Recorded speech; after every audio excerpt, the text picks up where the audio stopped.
আসসালামু আলাইকুম, আপনারা সবাই কেমন আছেন? আলহামদুলিল্লাহ আমিও ভালো আছি।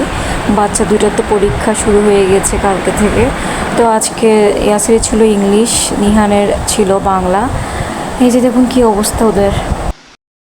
স্কুল থেকে দিয়ে আসার পরে আবার ওদিকে আনতে যাওয়া, তারপর নাস্তা করে আবার পড়তে বসছে। অঙ্ক পরীক্ষা, নিহানের তো ইংলিশ পরীক্ষা, ও ইংলিশ লিখছে। এই আর কি, এভাবেই আমার সময়গুলো চলে যায়। আসি পড়ো। ৫ সাতা ৩৫, ৬ সাতা ৪২, ৭ সাতা ৪৯। এই যে আজকে রান্না করব কাঁকরোল। তো এখনো কোনো কিছু করিনি, বাজে 12:30। নিহানি আসিকে পড়া এখন ছুটি দিলাম, তো এটা ক্লিন করে নি আগে। এখানে মেয়ে শ্বশুরবাড়ি থেকে দিয়েছে গরু মাংস, লাউ, দেখতে অনেক সুন্দর হয়েছে, আমি মিক্স করে ফেলেছি। তো ওদের ওখানে উরুষ হয়েছিল, তো এগুলো দিয়েছে আর কি। ভাতও দিয়েছে, ভাত রেখে দিয়েছে। তো এই তো এখানে তো ভাত চলে দিয়ে দিলাম, ঠিক আছে। তো এই তো কাঁকরোল তো একদম ক্লিন করে নিয়েছি। পেঁয়াজ আছে, কাঁচামরিচ আছে, শুটকি, তো ঠিক আছে। শুটকি না, সরি, এটা তো চিংড়ি শুটকি, তো ঠিক আছে। তো এই তো তেল তো দিয়ে দিলাম এখন। এই তো পেঁয়াজও দিয়ে দিলাম চিংড়ি শুটকি আর কাঁচামরিচ ভালোভাবে একদম নাড়িয়ে চালিয়ে দিক দিয়ে ভাজানো প্রায় শেষ। এই তো এখন এখানে দিয়ে দিচ্ছি হলুদের গুঁড়ি, তারপরে এখন দিয়ে দিব মরিচের গুঁড়ি।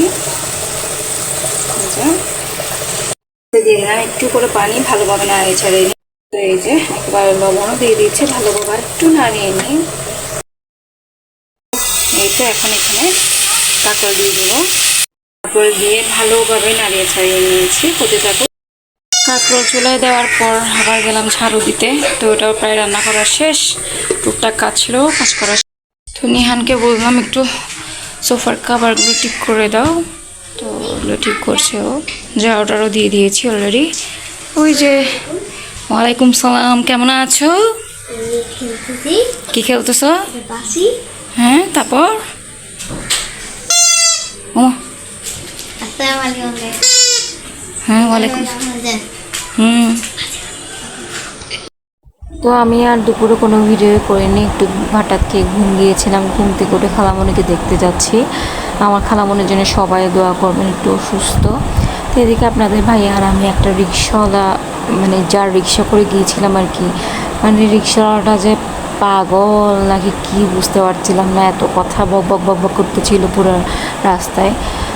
তো কি করার, ওনার কথাও শুনতে হবে, যেতেও হবে। তো এই তো আমরা চলে আসছি এখন, ভিডিও আর করলাম না। তো আন্টিকে দেখে তো বের হয়ে গেছিলাম। ওখানে আমার আম্মু ছিল, আম্মুর সাথেও কিছুক্ষণ বসে কথা বলতেছিলাম। হসপিটালে এসে যখন আম্মুকে দেখেছি, আমার না আসতে ইচ্ছা করতেছিল না, মনে হচ্ছে এখানে বসে থাকি। এখন তো বাসায় যেতেই হবে, কারণ নিহানি আসিরের পরীক্ষা, আর ওদেরকে বাসায় একা রেখে আসছি, তাই তো বের হয়ে পড়লাম। এখন তো হাঁটতেছি। আপনাদের ভাইয়া বলতেছেন রিক্সা নিব নাকি হেঁটে যাবে, তো আমি বলছি না, হেঁটেই যাবো, দেখি কতটুকু যেতে পারি।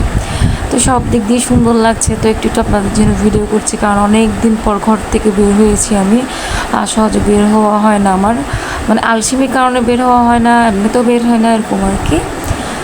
তো ঘুরে ঘুরে একটু ভিডিও করছি আপনাদের জন্য। আসলে রাস্তাটাও ফাঁকা ফাঁকা, তাই ভিডিও করতেও ভালো লাগছে। হ্যাঁ, তো এখানে ভিতরে কি কি আছে? তো এগুলো তো আমরা আসতে পারবো। পাখির কিচির মিচিরটা না করে পড়লাম না, কি সুন্দর লাগছে। সব কিচ কিচ কিচ কিচ কিচ করতেছে।